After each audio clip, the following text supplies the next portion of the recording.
So hello guys, so finally গাছে গোটার episode number 7 release হয়েছে। সো লাস্ট চ্যাপ্টারের ভিতরে যেরকম একটা সিচুয়েশন ক্রিয়েট হয়েছিল, সো ওইগুলো দেখে কিন্তু বোঝা যাইতেছিল যে না, রিউডো নেক্সট চ্যাপ্টারের ভিতরে প্রবলেমে পড়তে পারে। সো ওরকম কিছুটা এই চ্যাপ্টারের ভিতরে হয়। সো এপিসোডের শুরুর দিকে আমরা দেখি যে যাবার ও যে অ্যাগ্রেসিভ ভাবে যে লাস্ট এপিসোডে অ্যাটাক করছিল, ওই রকম ভাবে ও কন্টিনিউয়াসলি অ্যাটাক কইরেই যাইতেছে এবং কি রুডো একটা অ্যাটাকও মানে ওর অ্যাবিলিটিটা ইউজ করে ডিফেন্ড করতে পারতাছে না। আর এই করতে না পারার কারণটা হচ্ছে যে ও একদম এখন বর্তমানে আনকনসিয়াস, ও নিজের খেলে নাই। রুডোর যে অ্যাবিলিটিটা, যে ডিফেন্সিভ অ্যাবিলিটি, ওইটা কিন্তু একটা মানুষের উইলটা, ইন্টেনশনটা বুঝতে পাইরে ওই হিসেবে ওই ইন্টেনশন অনুযায়ী ওই অ্যাটাকটা ডিফেন্ড করে। কিন্তু এই জায়গায় তো ওর কোনো কনসিয়াসনেসই নাই, ওর কোনো ওইরকম ইনটেকই নাই। সো আনকনসিয়াসলি ফাইট করতেছে। সো যার কারণে রিউডোর ওই এবিলিটিটাও কিছুই করতে পারে না এবং কি রিউডোর নিজেকেই নিজে ডিফেন্ড করতে হয়। সো এরকম করতে করতে অ্যাটাক করতে করতে এক পর্যায়ে একটা অ্যাটাক ওর খুবই কাছে চলে যায়, চোখের কাছে, যে না ওরে হিট করবই। ওই অ্যাটাকটা হিট হওয়ার একদমই লাস্ট মোমেন্টে আমরা দেখি যে জাঙ্কার যে ইনস্ট্রুমেন্ট আছে ওইটা আইসে ওর উপরে হিট করে এবং কি ও ওইটার সাথে আটকে যায় এবং কি জাঙ্কারের কন্ডিশনটা, ও যে ব্যাক আসছে তারপরে অনেকটাই হার্ড ছিল, ওর কন্ডিশনটা খুব একটা দেখে ভালো ফিল হইতেছিল না। আর জাঙ্কার এরকম কন্ডিশন দেখে রিউডো বলে, তুমি কেমনে, তুমি ঠিক আছো তাহলে? সো যেটা নিয়ে বলে, আমি এতক্ষণ তোমাদের ফাইট দেখতেছিলাম। আর ও যে পর্যায়ে যে কন্ডিশন নিয়ে ওদের ফাইট দেখতেছিল, অ্যাকচুয়ালি দেখতেছিল না, ও ফাইটে ঢোকার চেষ্টা করতেছিল, বাট ওর জন্য হাঁটা চলাফেরা করাটা অনেক বেশি হার্ড হয়ে গেছিল এই মুহূর্তে। এরপরে আর কি এরা কি করে, এরা দুইজনে জাবারের উপর অ্যাটাক করা শুরু করে, মানে 1 vs 2।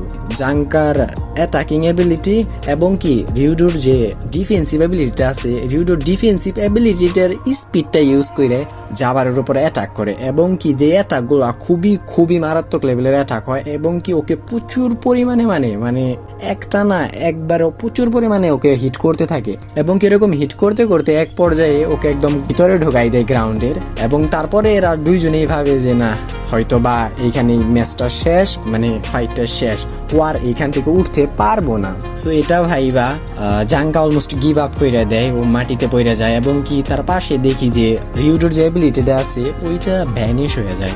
আর ভ্যানিশ হয়ে একদম জোড়া হয়ে যায়, মানে এটার কোনো অস্তিত্বই থাকে না। সো যেটা দেখে রিউডো অনেকটাই স্যাড ফিল করে, কারণ ওই জিনিসটা, ওই ইনস্ট্রুমেন্টটা অনেক বেশি ইম্পর্টেন্ট ছিল গ্রিস সাপোর্টারের জন্য। সো যেটা ভাইবা ও নিজের প্রতি অনেক প্যাথেটিক, অনেক স্যাড ফিল করতে থাকে। সো এইগুলার ভিতরে দেখি রিউডো মাটিতে পড়ে যায় এবং কি অলমোস্ট ওর পুরো বডি আর নড়াইতে পারে না। আর এটা হওয়ার কারণ হচ্ছে আমরা দেখি যে জানি না কখন, বাট জাবারের একটা অ্যাটাক রুডোর পিছনের দিকে মানে অ্যাটাকটা কানেক্ট হয়েছিল, কখন হয়েছে তা জানি না, বাট রিউডোর পিছনের দিকে অনেকটা কাইটা গেছে গা এবং কি প্রবাবলি ওইটা পয়জনের জন্য রিউডো এখন মানে মুভ করতে পারতাছে না।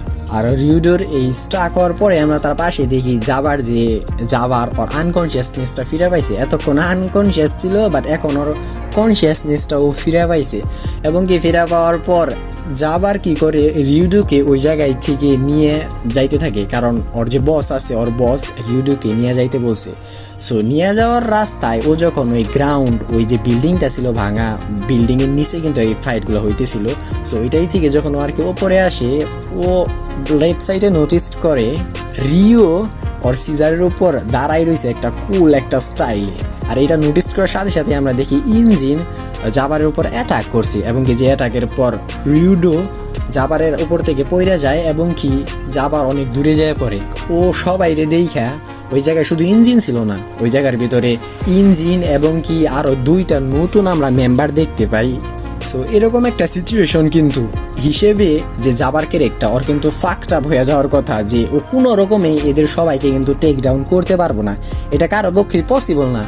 বাট এইখানে এই সাইকোপ্যাথরা এরকম লেভেলের সাইকোপ্যাথ বান্দা ক্রেজি একদম। এই জায়গার ভিতরে যে এতগুলা পাওয়ারফুল মানে এনিমি আছে ওর জন্য, ও তারপরেও রেডি হয়ে যায় এদের সবার সাথে ফাইট করতে। কিন্তু ওই মুহূর্তে আমরা দেখি যে পিছন থেকে একটা পোর্টাল ওপেন হয়ে অল্প পিচ্ছে একটা মেয়ে আসে এবং কি মেয়ে আইসা বলে যে বসে যাইতে বলছে এই জায়গায় থেকে। এদের কথাবার্তার পাশেই দেখি যে রিউডো ও মুভ অন করার চেষ্টা করে এবং কি ওকে বলে যে আমি এমনিতেই যাইতে দিব না, মানে খুবই খুবই অ্যাংরি ফিল করে জাবারের ওপর রিউডো। আর রিউডোর এরকম স্ট্যামিনা, এরকম উইল পাওয়ার দেখে অনেকটা ইমপ্রেসড হয়।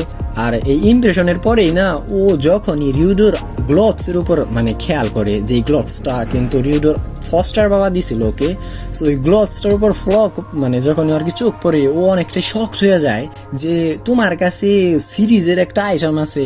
এখন সিরিজের আইটেমটা যে কি বর্তমানে আমরা অ্যাকচুয়ালি জানি না এটা কি, মেবি রুডোর যে গ্লোভসটা এটা অনেক স্পেশাল একটা আইটেমস কোন একটা সিরিজ নামের। সো মেবি ওই সিরিজের ভিতরে আরো অনেক স্পেশাল আইটেমস আছে। সো যেটা দেখার পর যাই হোক ও ওই পিছনের ওই পোর্টাল থেকে চইলা যায়।